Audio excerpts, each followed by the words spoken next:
여러분께 질문을 하나 하겠습니다. 우리 기독교인은 어떤 모습으로 살아야 될까요? 한번 생각해 보셨나요? 크리스찬들은 어떻게 살아야 할까요? 오랜 시간 교회를 다니지만 우리가 이런 생각은 별로 못하는 것 같습니다. 내가 크리스찬이라면 어떻게 살아야 할까? 또 세상 사람들에게 크리스찬인 내가 어떻게 보여져야 될까 하는 생각을 깊이 하시기를 바랍니다.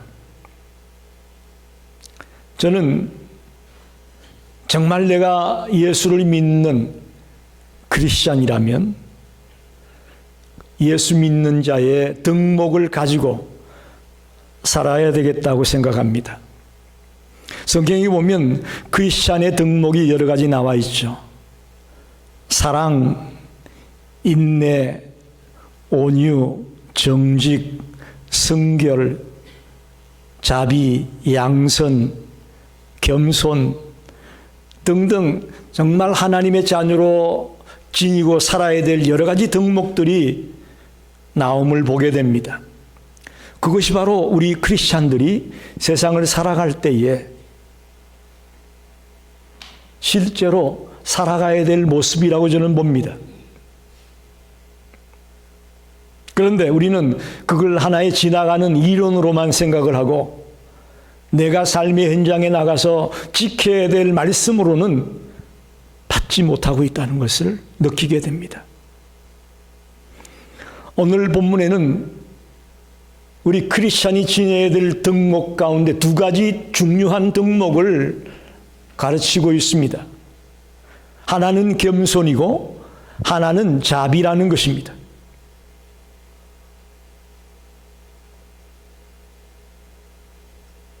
오늘 찬양에도 겸손, 그 이름 없는 것 누가 지키려나? 우리 김재일 집사님하고 저하고 짠 거 아니에요. 어떻게 그런 찬양을 딱 골라가지고 너무너무 은혜가 되어졌습니다. 오늘 이 세상에는 겸손 인기가 없습니다. 오히려 아이들 세계에서는 따돌림을 당할 수 있고 왕따를 당하고 힘센 사람들이 막 짓밟힘을 당할 수밖에 없고, 그러나 성경은 우리 크리스찬은 겸손을 실천해야 될 것을 강조합니다. 오늘 본문 7절로 11절을 보게 되면 예수님이 한 잔치 자리에 초대받은 사람들이 서로 높은 자리에 앉으려고 하는 걸 봤습니다. 그래서 말씀하기를 혼인잔치에 가거든 높은 자리에 앉지 마라. 앉지 마라. 거기에 앉았다가 나중에 너보다 더 높은 사람이 오게 되면 이제 너는 저 말석에 가서 앉아야 된다. 부끄러움을 당할 거야. 라고 말합니다. 고대 유대 사회는 지위와 계층 구분이 지금보다 훨씬 더 분명했습니다. 그래서 어느 모임에 가면 보통 앉아야 될 자리가 정해져 있다는 거예요. 혼인잔치에 가서 높은 자리에 앉았다가 자기보다 더 높은 사람이 왔을 때는 이제 이미 사람들이 다 앉았으니까 그 사람 밑으로 가는 게 아니라 저 말석에 가서 앉는 부끄러움 당하는 신세가 될 수 있다고 말씀하고 있습니다. 다음으로 12절로 14절에는 예수님은 초청하는 사람에게 벗이나 형제나 친척이나 부한 이웃들을 초청하지 말고, 오늘 본문에 보니까 차라리 가난하고 몸이 불편하고 절고 맹인과 같은 앞을 보지 못하는 그런 사람들을 초청하라.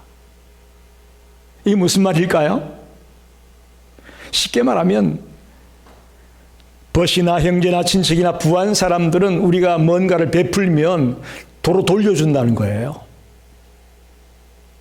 그러나 몸이 불편하고 가난하고 맹인과 같고 저는 자와 같은 이런 사람들은 우리가 은혜를 베풀고 사랑을 베풀었을 때 그걸 갚을 능력이 없다는 것이죠.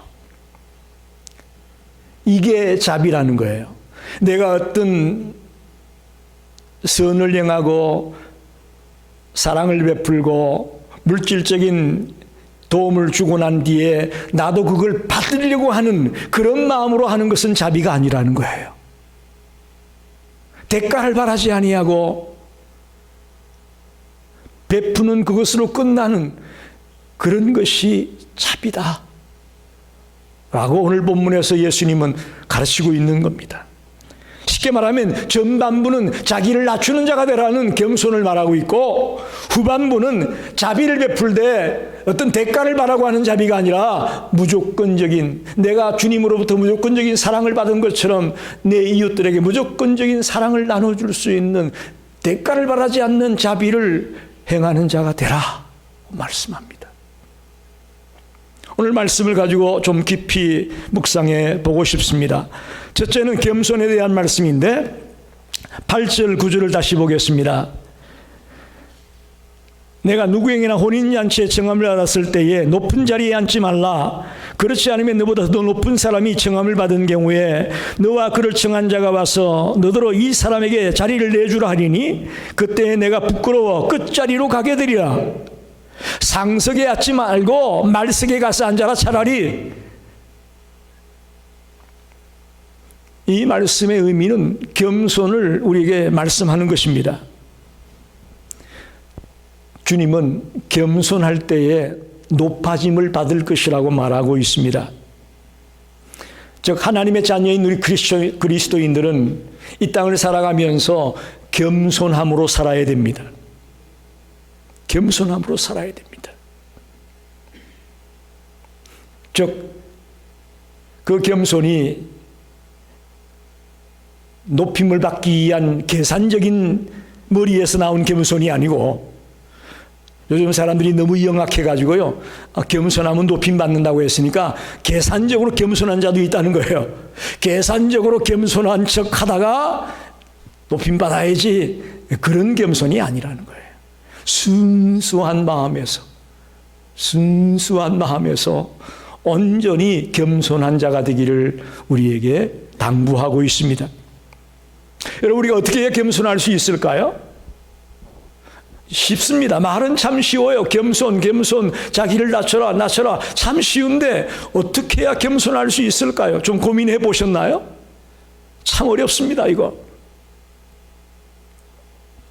그런데 오늘 저는 말씀을 묵상하다가 우리가 겸손하기 위해서는 주님께 받은 은혜에 대한 감격을 기억하면 겸손할 수 있다, 그렇게 생각합니다.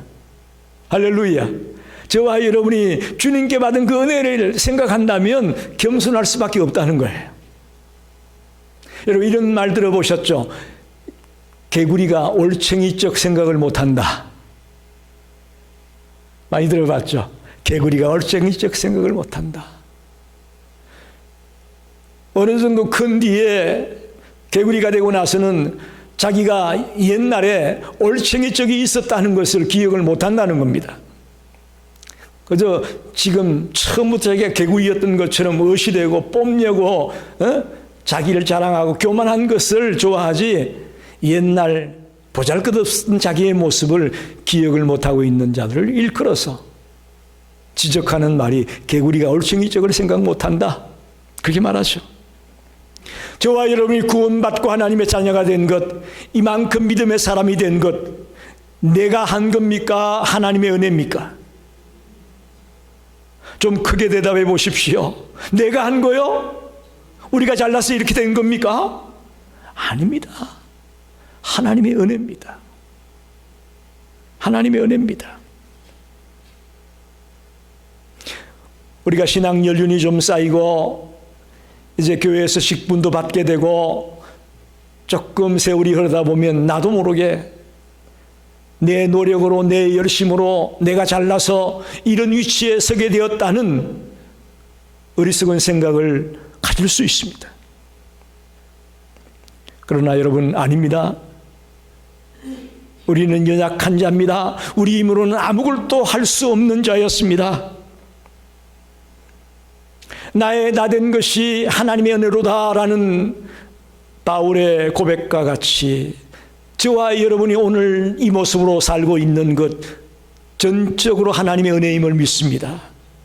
그런 생각이 있다면, 그런 마음가짐이 있다면 겸손할 수 있다고 저는 믿습니다.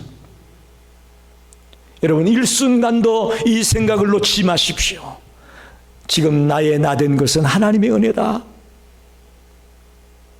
내가 잘났고, 내가 열심히 했고, 내가 똑똑하고, 내가 남들 잠잘 때 남 안 자고 잠 안 자고 열심히 노력해서 내가 일구어낸 거야, 내가 이룬 거야, 이런 생각들이 들어오기 시작한다면 나도 모르게 우리는 교만해지고 나보다 못한 사람들을 무시하게 되고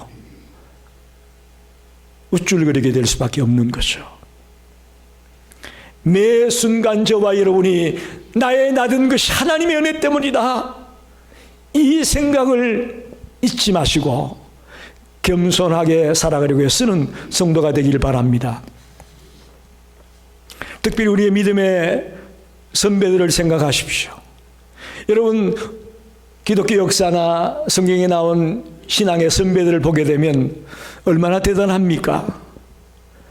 근데 그들 한 사람 한 사람 보게 되면 그들도 다 자신들이 연약하다고 고백합니다. 할렐루야. 다 연약하다고 고백해요. 바울이 얼마나 위대한 하나님의 종이었습니까? 근데 자기는 죄인 중에 괴수래요. 바울이 나는 죄인 중에 괴수다. 우리보다도 말로 설명할 수도 없고 비교할 수도 없는 그런 대단한 믿음의 선배들이 자신을 낮추고 자신이 연약한 자고 자신이 부족한 자라는 것을 고백하는 것을 생각하십시오. 거기에 비하면 우리는 아무것도 아니에요. 사실 아무것도 아니에요. 특히 목사로 지금 살아가는 제 입장에서 볼 때는 과거에 우리 선배 목사님들은요, 생활비가 어디 있어요? 그저 성미로 내는 쌀 그거 몇 대 가지고 살고, 응? 잠잘 집도 없고 헐벗고 굶주리면서도 그 묵묵히 목회의 길을 갔던 그런 선배들이 비한다면 오늘 우리는 너무 호강하고 있죠. 호강하고 있어요. 이런 위대한 삶을 살았던 믿음의 선배들조차도 나는 연약하다, 나는 부족하다, 이렇게 고백하는 걸 볼 때에 우리는 교만할 수가 없습니다. 우리는 겸손할 수밖에 없습니다. 또 하나 중요한 것은 우리가 겸손을 생각할 때에 교만의 심각한 결과를 알면 겸손할 수 있습니다. 여러분, 이 말을 기억하십시오. 우리가 교만하다가는 어떤 결과에 봉착하게 될 것인가를 안다면 겸손할 수밖에 없다는 것입니다.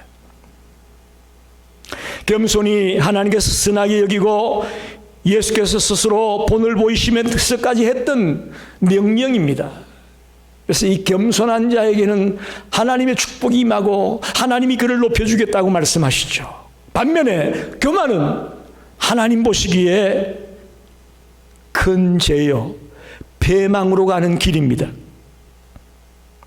교만이란 영적인 무지에서 오는 것이고 불신앙적인 행위에서 오는 것입니다. 저와 여러분이 영적으로 무지하고 하나님을 더 확실히 알지 못하고 하나님의 말씀을 더 깊이 모르게 될 때에 우리는 교만할 수밖에 없습니다. 또 우리가 하나님을 향한 믿음이 뜨거워지지 못하고 또 열정적인 믿음이 되지 못하면 불신앙이 자리 잡게 되면서 나에게 교만이 찾아옵니다. 그런 교만한 자는 실패자가 되고 패배자가 되고 하나님의 눈 밖에 나게 되는 자가 될 수밖에 없다는 것입니다. 그래서 오늘 11절에 보니까 무릇 자기를 높이는 자는 낮아지고 자기를 낮추는 자는 높아지리라. 할렐루야. 할렐루야. 누가복음 14장 11절 말씀을 여러분 암송하십시오. 무릇 자기를 높이는 자는 낮아지고 자기를 낮추는 자는 높아지리라. 두 번째로는 하나님은 이 겸손한 자에게 갚아주십니다. 겸손을 이야기하면서 우리가 생각해 볼 것은 하나님은 겸손한 자에게 갚아주신다는 거예요. 여러분, 우리가 뭔가를 채우려면 그 그릇이 어떻게 되어야 되겠습니까? 비어져 있어야 그 그릇에 뭔가 채울 수 있죠. 이미 담겨 있으면 채울 수가 없습니다. 많은 사람들이 채우기를 원하는데 먼저 비워내는 걸 해야 되는데 그걸 안 합니다. 그게 바로 겸손이에요. 하나님의 뜻은 저와 여러분이 비워내기를 원하고 있습니다. 그게 낮아지는 거예요. 우리는 성공하기 원합니다. 출세하기 원합니다. 부자가 되기 원합니다. 그러려면, 그렇게 채워놓고 싶으면 비워야 된다는 것이죠. 우리는 비울 생각은 하지 아니하고 무조건 채우는 것만 생각한다는 것이죠. 그래서 성공을 했는데 뭘 놓쳤어요? 삶의 내용을 놓쳤습니다. 높은 자리에 올라갔는데 삶의 내용은 엉망입니다. 비우지 않고 채우기만 하니 삶의 내용이 엉망이고 삶의 질이 엉망이 되고 마는 것입니다. 예수님은 우리에게 말씀합니다. 잘 사는 비결이 뭐냐? 겸손이라는 거예요. 겸손할 때 하나님이 채워주고 하나님이 넉넉하게 해주고 하나님이 풍요롭게 해주겠다고 말씀하시는 것이죠. 여러분, 복된 삶을 살기 원하십니까? 겸손한 삶을 사십시오. 그럴 때 진정한 축복의 삶이 우리에게 주어질 것입니다. 하나님은 겸손한 자를 사랑하고 교만한 자를 미워하십니다. 하나님은 가장 미워하는 자가 누구냐? 교만한 자라고 말씀합니다. 여러분, 알버트 슈바이처라는 분을 알고 계시나요? 그분은 루트교 목사였고 유명한 음악가였고 철학 박사였고 신학 박사였고 저술가였습니다. 특출한 사람이었어요. 그런데 그가 마지막에 한 공부가 의과대학에 가서 의사가 되는 것이었습니다. 지금도 어마어마한 공부들을 했고 어마어마한 업적을 쌓은 사람인데 의과대학에 가서 의사가 되기 원했습니다. 그리고는 의사가 되고 난 뒤에 의료 장비를 챙겨가지고 제일 첫 번에 간 곳이 아프리카의 콩고에 가서 닭장, 다 쓰러져가는 닭장을 수리해서 거기를 진료실을 삼아 그 아프리카의 죽어가는 영혼들, 죽어가는 생명들을 치료하는 일을 했습니다. 그는 유럽에 그냥 남아 있었다면 유명한 의사요, 유명한 목사요, 유명한 저술가요, 모든 사람의 존경을 받는, 높임을 받을 수 있는 그런 것이 보장된 사람이었습니다. 그런 것을 다 내려놓고 아무도 알아주지 않는 그 깜깜한 아프리카에 가서 고통당하는 생명들을 살리는 일을 행했던 의사요 선교사였습니다. 오늘 제가 말씀드리지 않았습니까? 하나님은 겸손한 자에게 갚아주겠다고. 알버트 슈바이처 박사는 1952년도에 노벨 평화상을 받았습니다. 위대한 정치가나 대통령의 이런 사람들만 우리가 평화상을 받는 걸로 알고 있는데 1952년에 이 알버트 슈바이처가 노벨 평화상을 받았습니다. 주님은 우리에게 먼저 낮은 자의 길을 가라고 말씀합니다. 높은 자리에 앉지 말고, 높은 자리에 집착하지 말고 낮은 자리에 자처하는 인생을 살아가라. 그러면 하나님이 갚아주겠다.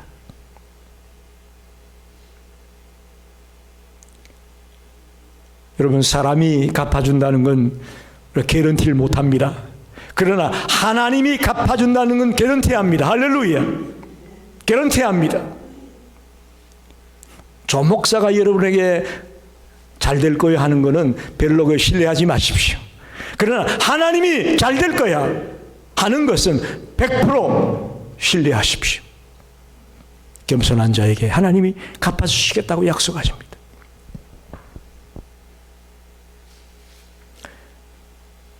세 번째로 오늘 12절 14절을 읽어보겠습니다. 또 자기를 청한 자에게 이르시되 내가 점심이나 저녁이나 베풀거든 벗이나 형제나 친척이나 부한 이웃을 청하지 말라. 두렵건대 그 사람들이 너를 도로 청하여 내게 갚음이 될까 하노라. 잔치를 베풀거든 차라리 가난한 자들과 몸 불편한 자들과 저는 자들과 맹인들을 청하라. 그리하면 그들이 갚을 것이 없으므로 내게 복이 되리니 이는 의인들의 부활 시에 내가 갚음을 받겠음이라 하시더라. 자비에 대한 가르침입니다. 우리는 잔치에 손님을 초대할 때에 좀 유명한 사람, 그죠? 좀 경제적으로 있고 나랑 가깝고 이런 사람들을 초대하기 쉽잖아요. 오늘 주님은 정반대로 말하고 있습니다. 가난한 자, 몸 불편한 자, 저는 자, 맹인들 이런 사람들을 초대해라. 즉 다시 말하면 다시 내가 초대받았으니까 나도 다음에 너 초대할게 그런 사람들 말고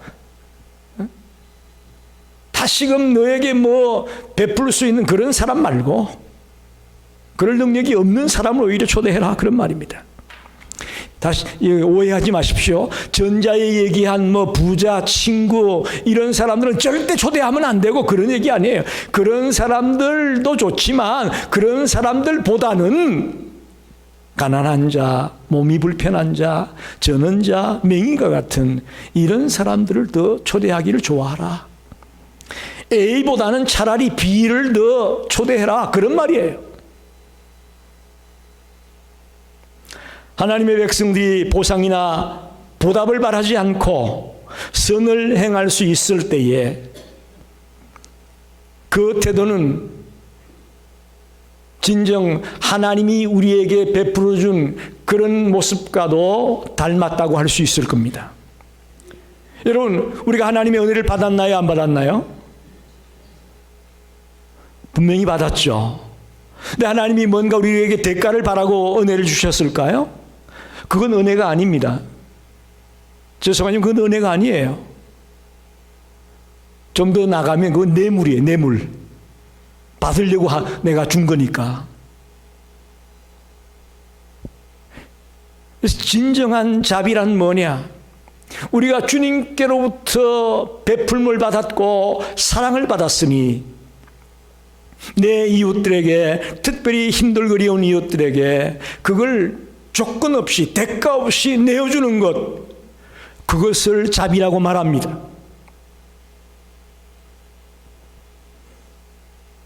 특별히 오늘 14절에 보면 그리하면 그들이 갚을 것이 없으므로 내게 복이 되리니 이는 의인들의 부활 시에 내가 갚음을 받겠음이라.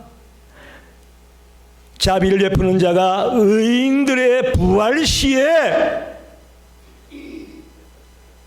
하나님이 갚아주겠다. 여기 의인들의 부활이란 뭐냐? 종말의 심판의 때를 말합니다. 그때 자비를 베푼 하나님의 백성들은 부활이라는 선물을 받게 되고 축복을 받게 될 것이다. 그걸 의인들의 부활이라는 표현을 쓰고 있습니다. 반면에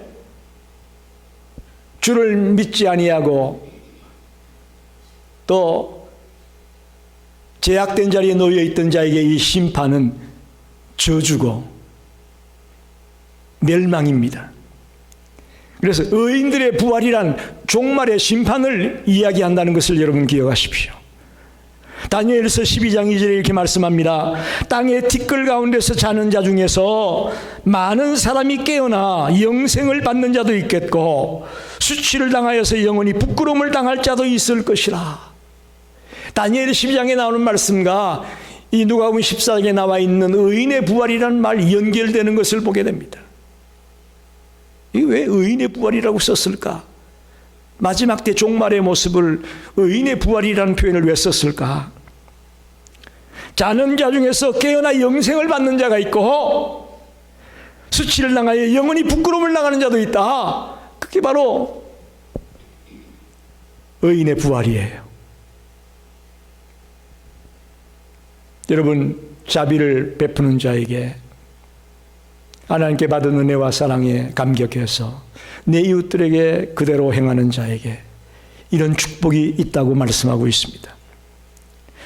마지막으로 그럼 겸손한 자에게 하나님이 갚아준다고 했는데 자비를 베푸는 자에게도 하나님이 갚아주십니다. 할렐루야. 내가 그 사람에게는 받지 못하지만 하나님이 갚아주시겠다고 말씀합니다. 우리는 하나님의 은혜를 받은 사람입니다. 특별히 구원의 은혜를 받았습니다. 우리의 수고의 대가로 받은 것이 아니고 무조건적인 은혜를 받았습니다. 우리가 예수님을 달라고 해서 주셨나요? 아니잖아요. 예수님을 나 대신 십자가에 달리게 해달라고 해서 주셨나요? 아닙니다. 하나님이 무조건적으로 우리에게 주셨습니다. 이것은 우리가 갚을 수 없는 그야말로 귀한 생명과 같은 선물입니다. 생명의 선물입니다. 물질적인 얼마 같으면 우리가 할 수 있는 범위에 살 수 있겠다고 하지만 이건 물질 그런 거 아니에요. 생명이라는 엄청난 선물을 우리에게 선물로 주셨습니다. 한마디로 말하면 우리는 도저히 죽었다 깨어나도 갚을 수가 없는 선물을 받은 거예요. 할렐루야. 도저히 갚을 수 없는 선물을 받았어요. 그러면서 우리에게 이런 놀라운 갚을 수 없는 은혜를 받은 우리에게 하나님이 한 가지 부탁합니다. 그게 뭐냐? 너도 그렇게 살아라. 할렐루야. 너도 그렇게 살아라, 그런 말입니다. 그게 바로 이웃에게 가난한 자와 몸 불편한 자와 저는 자와 맹인들 그런 자들에게 자비를 베풀며 살아라. 그러면 그들은 우리에게 갚을 능력이 없잖아요. 그러니 누가 갚아주신다고요? 하나님이 대신 갚아주시겠다는 말씀입니다.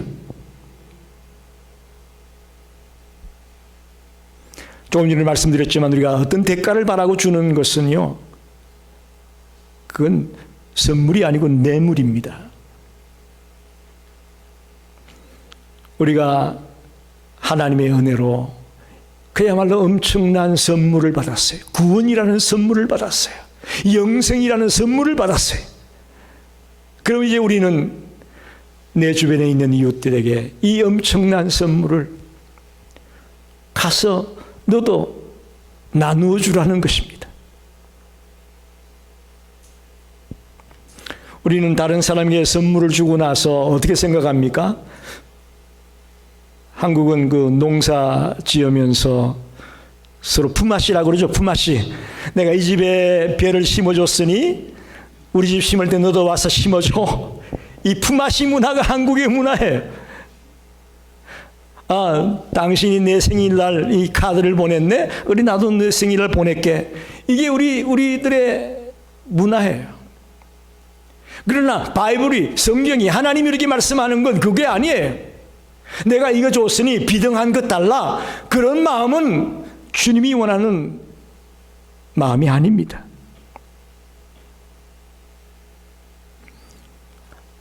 하나님은 우리에게 절대로 대가를 바라고 이 구원이라는 영생이라는 선물을 주지 않았다는 것을 기억하십시오.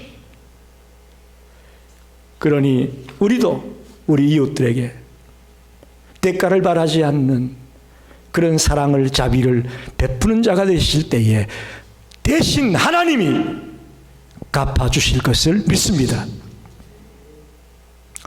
말씀을 정리합니다. 미국의 아웃도어 의류 중에 고급 브랜드라고 할 수 있는 파타고니아라는 고급 브랜드가 있죠. 백화점이나 이런 데서 팔고 있는 아주 고급 브랜드인 파타고니아. 그 회사의 오너는 이본 시나드라는 사람입니다. 이본 시나드.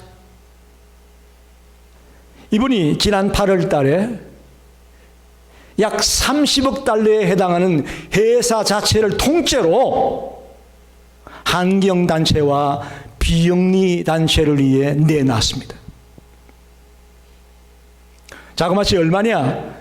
우리 한국 돈으로는 4조 원이요. 4조 원이나 되는 그 일부가 아닌 회사 통째를 갖다가 환경단체와 비영리법인을 위해서 내놓았습니다. 더 놀라운 것은 그 돈을 환경단체가 받으려면 증여세를 내야 되는데 그게 1750만 불이에요. 돈 단위가 우리하고 달라가지고 저도 어려워요. 한국 돈으로 240억 원이나 되는 증여세까지도 이 이본 시나드가 직접 냈어요.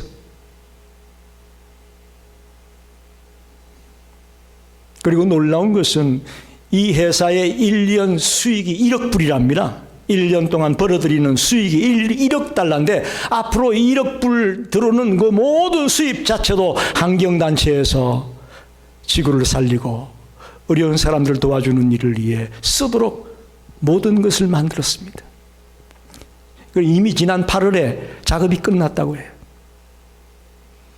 그리고 40대에 자기 아들, 딸이 그 직장에 근무하고 있는데 자기가 일해서 받는 월급 외에는 어떤 인센티브도 어떤 수익도 절대로 취할 수 없도록 그렇게 모든 조치를 해서 회사 자체를 기부했다는 얘기를 봤습니다. 저는 그 뉴스를 보면서 참 부끄러웠습니다. 이야, 이렇게 사는 분도 있구나. 그분이 마지막에 인터뷰의 마지막에 이렇게 얘기했어요. 내 삶을 올바르게 정리할 수 있어서 기쁘다. 여러분, 그 평생을 땀 흘려 일구었던 그 회사를 넘겨주면서 기쁘대요. 기쁘다. 나에게 있어서 이 기부가 가장 이상적인 해결책이다.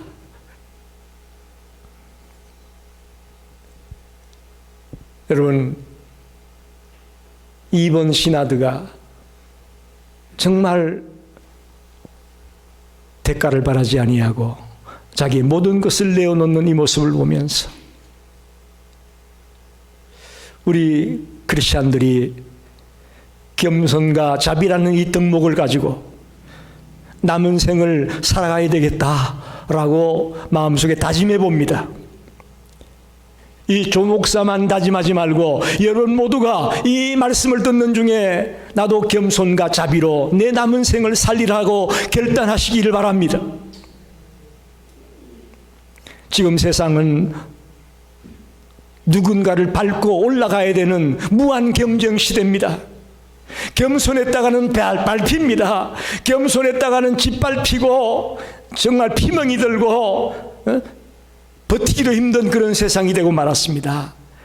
그런 세상에서 오늘 설교가 먹힐까 고민이 됩니다. 그러나 여러분, 이런 세상 가운데서 우리 크리스찬이 묵묵히 겸손의 삶을 살고 자비의 삶을 살아간다면 조금이나마 이 세상이 밝아질 수 있고 조금이나마 이 세상이 희망이 있을 것을 저는 믿습니다. 우리 그리스도인까지도 내가 남을 밟아야 올라선다고 생각하고 살아간다면 이 땅은 희망이 없습니다. 이 땅은 소망이 없습니다. 하나님은 겸손한 자에게 갚아주겠다고 말씀하셨고 대가를 바라지 아니하고 자비를 베푸는 자에게 갚아주시겠다고 말씀합니다. 여러분, 저와 여러분이 하나님이 갚아주는 그런 축복을 누리게 되기를 소원합니다.